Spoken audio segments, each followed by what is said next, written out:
সকালে এমপিদের শপথ গ্রহণ শেষে পে স্কেল নিয়ে একই বললেন মির্জা ফখরুল। তো দর্শক, নবম পে স্কেলের আজকের সবচেয়ে বড় গুরুত্বপূর্ণ নিউজটি শেষ পর্যন্ত দেখুন এবং শুরুতেই চ্যানেলটি সাবস্ক্রাইব করে রাখুন পরবর্তীতে নবম পে স্কেল সংক্রান্ত সকল আপডেট সবার আগে পেতে। তো দর্শক, আজ সকালে জাতীয় সংসদ ভবনে এক বিশেষ মুহূর্তের সাক্ষী থাকলো দেশবাসী। নবনির্বাচিত এমপিরা শপথ গ্রহণের মধ্য দিয়ে দায়িত্বভার গ্রহণ করলেন। আর সঙ্গে সঙ্গে দেশের রাজনৈতিক অঙ্গনে নতুন প্রেক্ষাপট সৃষ্টি হলো।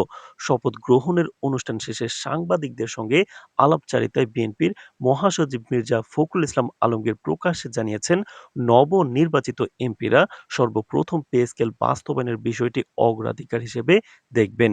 মির্জা ফখরুল বলেন, আজকের শপথ গ্রহণ শুধু একটি আনুষ্ঠানিকতা নয়, এটি দেশের সরকারি কর্মচারী ও কর্মকর্তাদের জন্য একটি গুরুত্বপূর্ণ প্রতিশ্রুতির বাস্তবায়নের সূচনা। আমাদের লক্ষ্য হলো সকল স্তরের সরকারি কর্মকর্তা এবং কর্মচারীদের জন্য ন্যায্য বেতন নিশ্চিত করা। পে স্কেল বাস্তবায়নই সেই অঙ্গীকারের মূল ভিত্তি। তিনি আরও যোগ করেন, আমরা আশা করি সংশ্লিষ্ট মন্ত্রণালয় এবং কমিটিগুলো দ্রুত কাজ এগিয়ে নিয়ে যাবে এবং নতুন সংসদে পে স্কেল প্রস্তাবনাগুলো দ্রুত কার্যকর হবে। এটি দেশের অর্থনৈতিক কাঠামোকে দীর্ঘমেয়াদে স্থিতিশীল করবে। নতুন অর্থমন্ত্রী ইতিমধ্যেই নতুন পে স্কেল বাস্তবায়নের প্রস্তুতি শুরু করেছেন। সরকারি সূত্রের খবর অনুযায়ী প্রাথমিকভাবে উচ্চপদস্থ কর্মকর্তাদের বেতন কাঠামো এবং সরকারি চাকরিজীবীদের গ্রেড অনুযায়ী বেতন নির্ধারণের কাজ চলছে। দেশজুড়ে কর্মচারীদের মধ্যে এই পদক্ষেপকে ইতিবাচকভাবে গ্রহণ করা হয়েছে। বিশেষজ্ঞরা মনে করছেন, এটি শুধু সরকারি কর্মচারীদের জন্য নয়, দেশের সার্বিক অর্থনীতির জন্য দীর্ঘমেয়াদে প্রভাব ফেলবে। তো দর্শক, ভিডিওটির এই মুহূর্ত পর্যন্ত যারা দেখছেন, চ্যানেলটি সাবস্ক্রাইব করে রাখুন পরবর্তীতে নবম পে স্কেল সংক্রান্ত সকল আপডেট সবার আগে পেতে।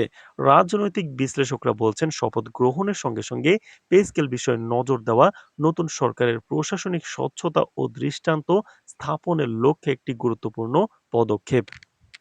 এমপিদের প্রথম কাজ হিসেবে এটি নির্বাচন করা সরকারের কর্মক্ষমতা এবং প্রগতি প্রদর্শনের একটি সংকেত হিসেবে বিবেচিত হচ্ছে। অনেকে মনে করছেন, সরকারি সেবা প্রদান আরও দক্ষ, স্বচ্ছ ও ন্যায্য করার ক্ষেত্রে এটি একটি মাইলফলক হতে যাচ্ছে। এদিকে দেশের বিভিন্ন স্থানে রাজনৈতিক পর্যবেক্ষক এবং নাগরিকরা আলোচনা করছেন নতুন পে স্কেল বাস্তবায়নের সময়সূচি ও তার প্রভাব সম্পর্কে। তারা জানতে চাইছেন, এটি সরকারি কর্মচারীদের আয় এবং জীবনের মানে কতটা পরিবর্তন আনবে। মির্জা ফখরুল আশ্বাস দিয়েছেন, এই পদ্ধতিটি শীঘ্রই কার্যকর হবে এবং ইতিমধ্যে সংশ্লিষ্ট কর্মকর্তাদের মধ্যে ইতিবাচক প্রতিক্রিয়া লক্ষ্য করা গেছে।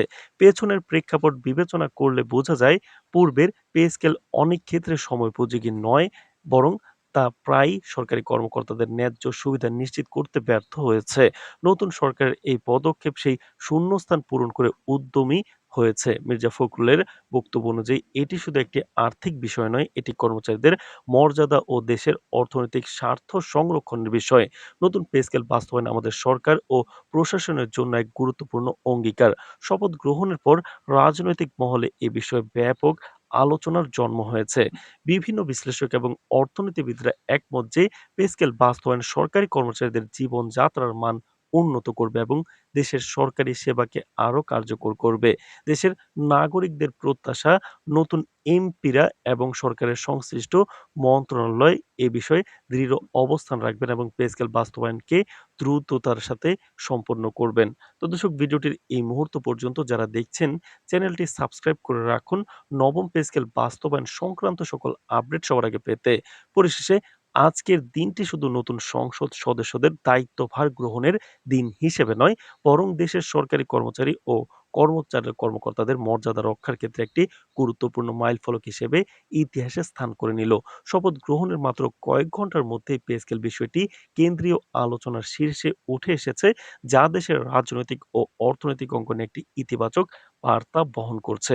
তো দর্শক, পে স্কেল বাস্তবায়ন সংক্রান্ত যে কোনো আপডেট সবার আগে পেতে চ্যানেলটি সাবস্ক্রাইব করে রাখুন। আজ এ পর্যন্তই, ধন্যবাদ।